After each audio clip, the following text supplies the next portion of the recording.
ఆ జెండాను తయారు చేసింది.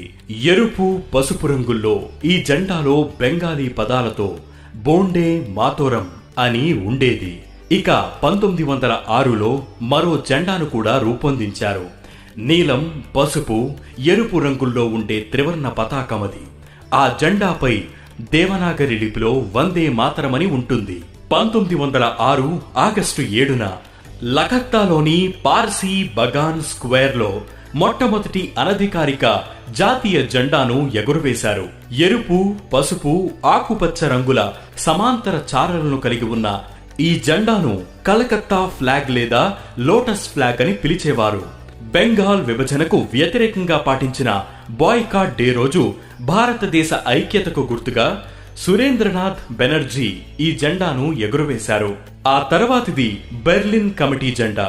Madam comma, Vinayak Damodar Savarkar